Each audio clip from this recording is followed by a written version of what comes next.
Good morning for everyone. Let's continue our conference with the next session. The next session is how to inform children about their rights in different legal proceedings. I'm Silvia Gyurko and I'm representing here Hintalabon Child Rights Foundation, one of the main organizers of this event. I'm a lawyer, so I too have to start with a confession that before these projects, when I met with our partners, University of Bologna and University of Leuven, I did know nothing about interpretation. So I am as a lawyer, I know everything about procedures, but I didn't have a feeling that I have to know more about interpretation. So this is the lesson I had to learn at the very beginning of this project, that without interpretation, teamwork, a good enough work among professionals is just not possible. So I had to understand what interpretation really means in different proceedings. I had to understand what is the job of an interpreter when he or she had to intermediate in a hearing or in a legal setting. And I also had to learn that not just the teamwork among professionals is important, but it's really important to keep the focus on the children. So we are not working on the children in these procedures, but we are working with them. And it's really important that a social worker, a cultural intermediator, a lawyer, a legal representative, an expert, a psychologist, so we all work together for the best interest of the child. So this session is about how we can keep the focus on the child and why child participation is really important in different legal procedures, in every legal procedure. So we have to working with the child as a partner, and to understand what partnership with the children does really mean, we have to figure out what child participation really means. Child participation is a fundamental right, really rooted, deeply rooted into the Child Rights Convention of the United Nations. It's an umbrella right, what means that there are several sub-rights under the right of participation. And this right is, for instance, right to information, right to understand and being understood, so both sides of understanding, right not just for the information, but also to hear others, and also right to assess on an event or just organize an organization or an event, and a participation through representation, so not just directly but also indirectly. So it's really important, these sub-rights of child participation, and we have to figure out that focusing on right to information and child participation, what are the basic questions? So if you are interested in the quality of right to information and child participation, what are the basic questions? And I know for sure that everyone here in this session, you face those challenges. Who inform the child? When you have to inform the child about what? What is really information? The way of providing information, so how you can communicate with the child, and last but not least, who is responsible for the quality of information.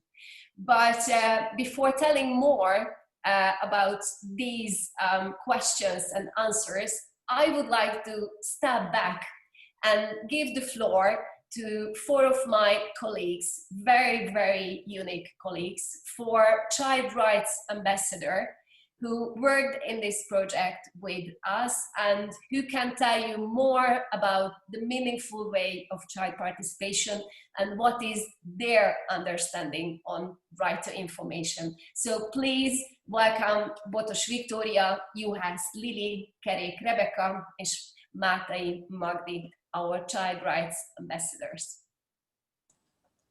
Good morning. We are the Child Rights Ambassadors at Hintalomon Foundation. We have been working on this project for several months, and now 4 of us would like to present this video that we hope all of you will like it and enjoyed it. So now, please, let's start it.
Thank you for watching. We are Child Rights Ambassadors, students and voluntary colleagues at Hintalomon Foundation. This foundation helps promote child rights to children, parents, teachers, experts, everyone who is in contact with a child. Now we are a team of 11. Someone joined 9 months ago, someone 2 years ago. We share our opinion, ask and answer. We represent yourself as a children and think together with the adult colleagues. We help where we just can, because who knows better the child language and see the world through the child eyes than us. I have had a part in this project since last year because I got a chance to fly to Antwerp last May, and that was a very memorable and determinative experience for me. This is one of my biggest such experiences. I mean, it was amazing to feel and see that I'm a child and I can be equal and an expert. At the conference in Antwerp, we talked about interpreters' work. Honestly, it was very actual because during the whole conference, an interpreter helped me. Yeah, I still can speak English very well, but I could feel my voice is a power and my opinion is matter. So we learned, researched, and thought a lot about this project. Last spring, we also have to make child-friendly materials to inform children of the rights they have in this complicated situation. You can learn about these materials later today at the session called Promising Practices. We did workshops, interviews, and statics. Then we worked all summer together, we got a free hand and got a free voice to use our knowledge. So the interviews were a very important part of what we did. They were conducted in Italy and Belgium with children going through a criminal trial and refugee children. And this collection of interviews really gave us an insight into what these children think and what happens to them when they're in a foreign country going through legal procedures. We read them during the summer. There were 16 in total, and the interviewees were all unaccompanied minors. Having read the interviews, we thought that we could be in their place, and even though we're alike in many aspects, we find ourselves in very different situations. So we felt we had the responsibility to raise awareness and use the opportunity we were given. We also felt it's natural for them that they're being taken from one place to another without anticipating much and without speaking the language. However, they still have to go through legal procedures. Since they're alone, they entirely depend on the professionals that they meet, and they constantly need to talk to strangers, and they require translators' help in order to do anything, which makes them very vulnerable since their experience and whether they feel secure is determined by the professionals that they have to communicate with. And sometimes that communication is not easy, since talking to strangers is hard to do for children, not to mention if this cannot be done directly in our mother tongue. So we also came across shocking statistics that illustrate these children's situation. You can see some of these on the slide. But if we look beyond the statistics, we could see in interviews that every case is different. For example, there were some very positive stories, like the mediator who himself used to be an unaccompanied minor, but now helps those that are in need. Yeah, based on these workshops and interviews, we created an awareness raising campaign. And on the slide, you can see part of this. We used extreme examples, extreme life situations, and we compared them to each other. We started thinking how different the situation of a child can be and how many kids can live a life with full of everyday struggles. With this, we would like to achieve that adults pay attention to the fact that this process can be really challenging to the child. They are involved in a procedure in another language. They don't understand what is going on, what is happening around them, and they have to automatically trust the interprets. And these factors make them vulnerable. We believe that these adults and people working in this process can help the kids to make them feel more safe about the situation, and they can help them to express themselves. Everyone has a native language in which it is usually easiest to express our thoughts.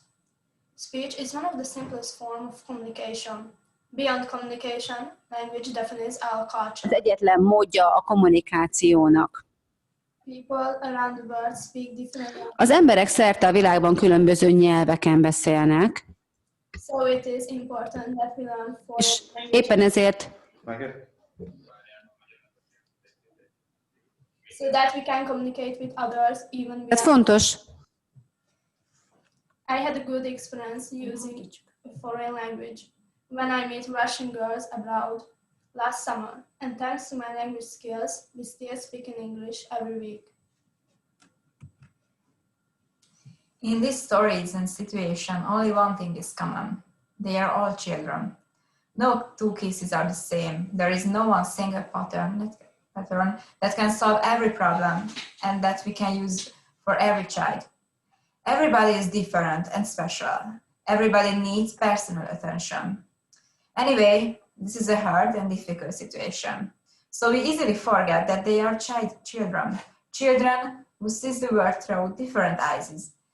That's why it's need to be the first to see them as a children and then solve their problems. We need attention, information, help, trust, and understanding. These aren't always given when we talk to an adult who speaks the. Hello everyone, sorry for this technical problem. I suppose that Murphy's also worked with us, or at least he's a participant in this conference. But now the technical problem was solved, and we continue this session with the presentation of the children. Because of the technical problems, they start their presentation from the beginning. So anyone who missed some parts, now you can hear their presentation. So I give the floor for the child rights ambassadors now. So again, we are child rights ambassadors, students and voluntary colleagues at Hinterland Foundation.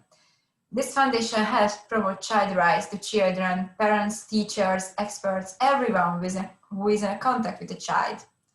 Now we are a team of 11. Someone joined 9 months ago, someone 2 years ago. We share our opinion, ask and answer. We represent ourselves as a children and think together with the adult colleagues.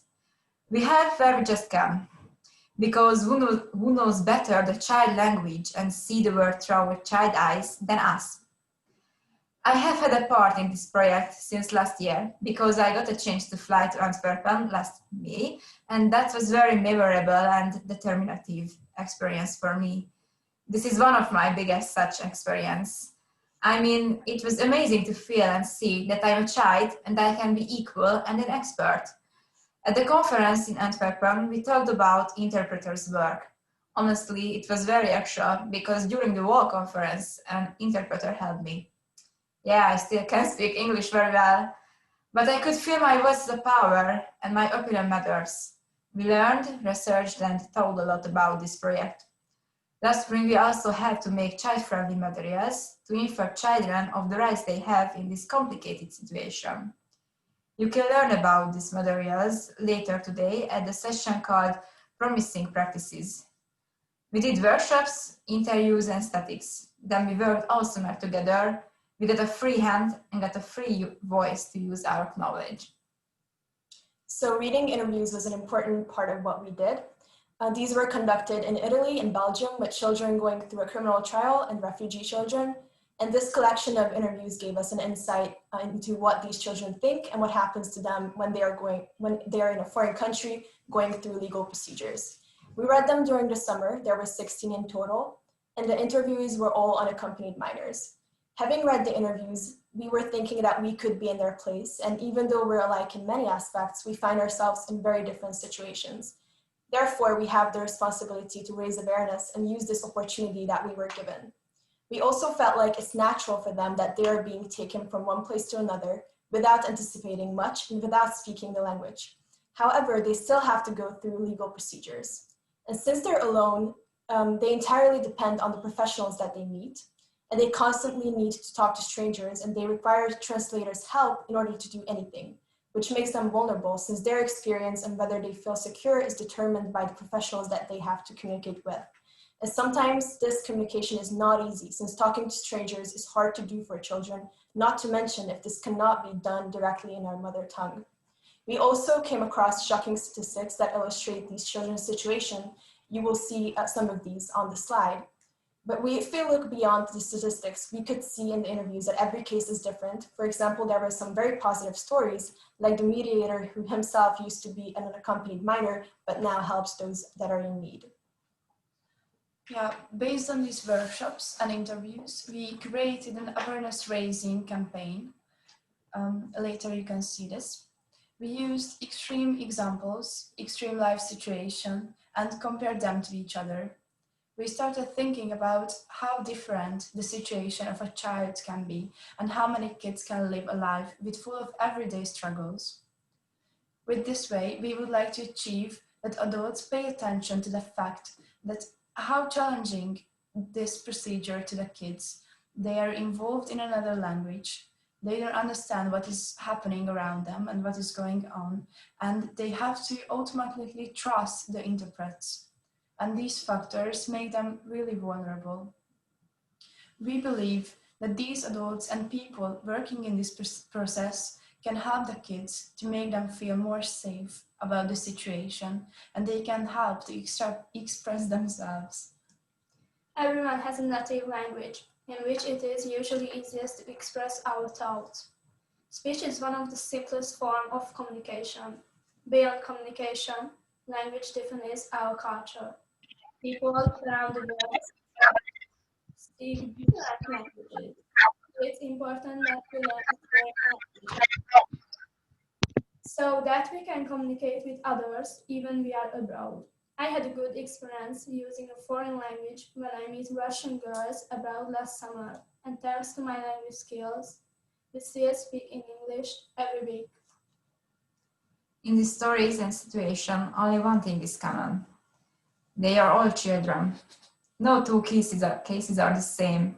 There is no one single pattern that can solve every problem and that we can use for every child. Everybody is different and special. Everybody needs personal attention.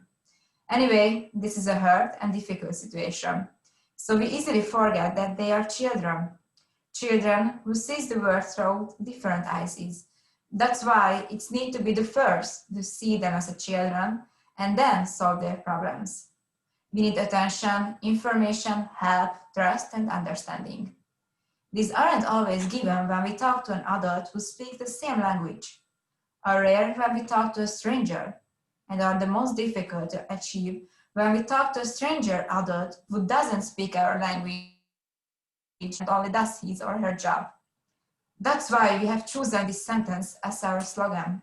Think of us as children. So thanks for listening us. Thank you.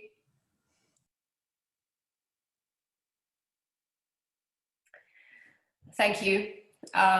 Besides all these technical difficulties, I have to say really thank you for to put together all this presentation and highlight your experiences and what is your understanding on rights to information and child participation. Is really our responsibility to provide meaningful ways of child participation. And at this point, I would like to share some thoughts what the law says about child participation and what the law says how we can provide meaningful ways of child participation, and what does rights to information really mean. So it's a fundamental principle, of course, and as I mentioned, it is the core of the best interest of the child if we see it in a procedure in the legal system. The fundamental questions we have to answer is who informed the child, when, about what way, and who is responsible for the quality of the information. This last sentence is really important because not just the fact that the information sharing happened is important, but also the quality, what kind of information we can share and which way. Can we speak a child-friendly language? Are we understandable for the children? This means the quality of this whole process. The importance of the proper information is unquestionable, I think, and the quality of the procedure is really something up to providing real justice for everyone in the justice system. As the child rights ambassadors,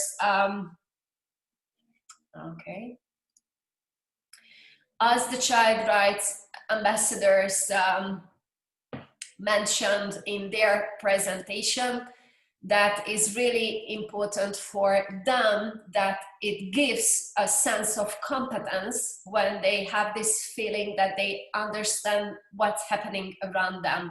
So for them, it sense that there are professionals around them who are open-minded enough to hear the child, and these professionals give some effort to use a child-friendly language. It can increase the sense of competence of the child. Those are interlinked rights, of course. I don't want to waste so much time on that sense, that right to information and right to understand the procedure and right to be understood, the right of the staff expression is interlinked. Of course, what you also mentioned, any other presenters, and I know for sure that all the participants of this conference share this idea that the trust issue is really important. I'd like to ask the ITs to use the next slide, please.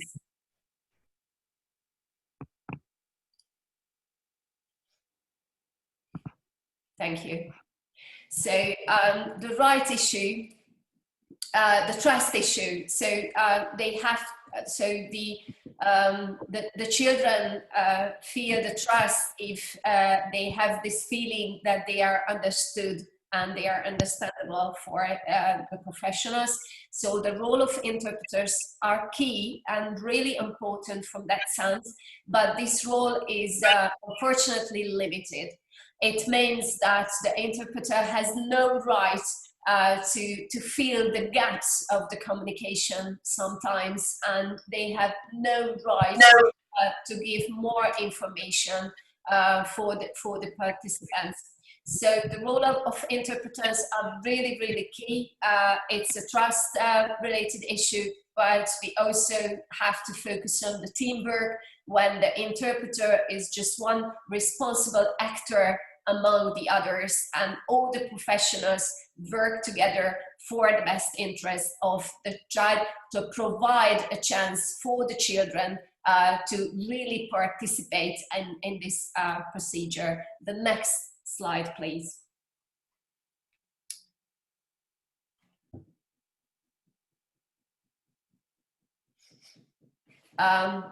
Child-friendly justice is something, so it's a term we use a lot in these days. Since 2011, when Council of Europe issued their recommendation on child-friendly justice, we know, or at least we start to know, what child-friendly justice really means. And of course, using a child-friendly language of communication during the whole procedure, so before, during, and after the procedure, is a key factor of child-friendly justice.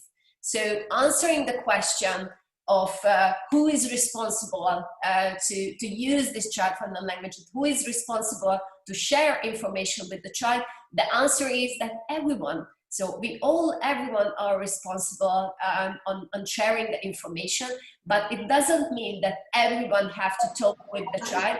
It means that we have to work in team, and when we work in team, we can make a decision about who is sharing what kind of information in which way. Yesterday, when Heidi and the other co-presenters mentioned the term briefing, it was, from my point of view as a lawyer, a very important point of teamwork and how we can increase the level of understanding of the whole procedure in general. It means that the child can understand the procedure, then everyone else can understand the procedure. So if you use a child-friendly language, it means not just that the child understands everything properly, but it means that any other person who is not a lawyer, who has no legal background, can understand the different steps of the procedure and also the different roles of different actors in the procedure.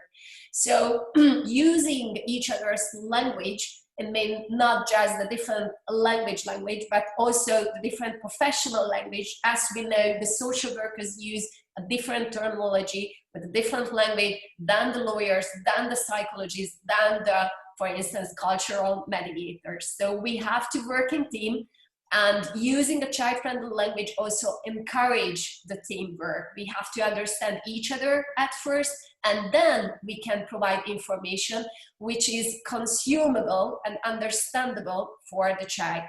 So if we work in team, we can also build trust between the professionals. So at the beginning, I mentioned that understanding each other can build a trust in the child, but also can build that child among the professionals. So it's a win-win situation if we can use a child-friendly language, if we make effort to use a child-friendly language, and we try to be sure that the child who is in the procedure can understand everything, then we can be a better professionals. So at the end of the day, we can work better with the others. We can use a simpler and easily understandable language, which is good for everyone.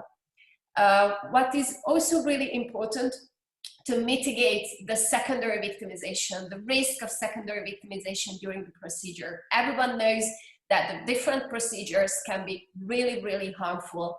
It's really easy to lose in the procedure, to have this feeling that I'm lost, no one really cares about me. We have this feeling even if we understand the language of the procedure, but let's imagine a child who don't understand the language. Let's imagine a child who is just grow up in a completely different culture, and he or she had to face this challenge to understand everything and to survive practically in the legal system.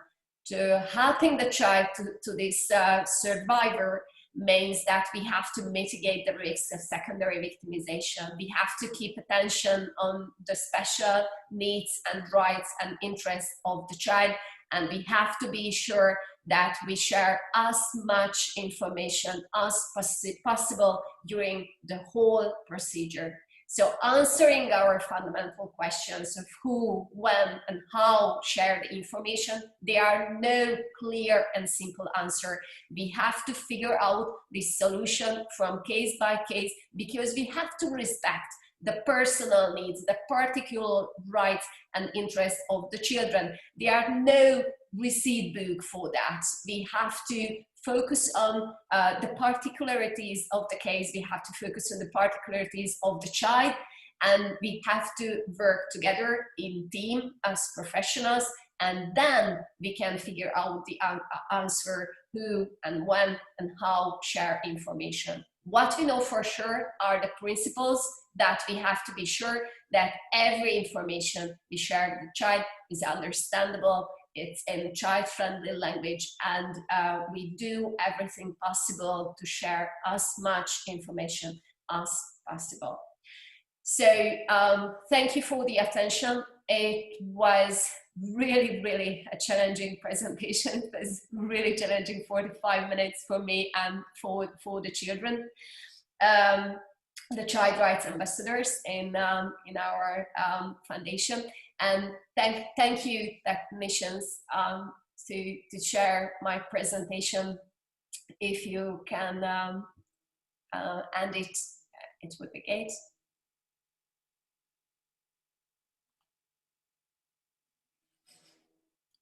Okay, so finally, because I want to say to you face to face that it was a really challenging presentation. So I would like to thank you again for the child rights ambassadors to do this presentation and provide such a wonderful thoughts about the meaningful way of child participation. I would like to repeat their names because it was not possible to see their presentation. Victoria Botos, Lily Juhász, Rebecca Kerék, and Magdi Mátrai were with us in this session. And there are two more names I would like to share with you, Lila Palotai and Barbara Német. They are the coordinators and the managers of the child participation program of our foundation. They dedicated a lot of time with the children to develop child-friendly materials. In the afternoon session, you can hear more about meaningful ways of child participation, and you can hear more about some promising practices and examples how you can develop child-friendly materials. So who is interested in child participation, stay tuned. Stay with us and just attend to the afternoon session. And unfortunately, we were not able to show the presentation of the children for you as a total, but there will be a website, the Chills Project website, where we upload everything, not just the presentations, but also the PPs and the recordings of the sessions. So you will find this beautiful video and this presentation of the child rights ambassadors there. Thank you for your attention. I hope that you enjoyed this session and you learned, I know for sure, you learned a lot from the child rights ambassadors. And I suppose that there will be a short break now, 15 minutes, and at 11 o'clock we are coming back with the need for teamwork and how to support it. And our beautiful colleagues are waiting for you to share some more thoughts about this project. So thank you for being here, and enjoy your 15 minutes break now.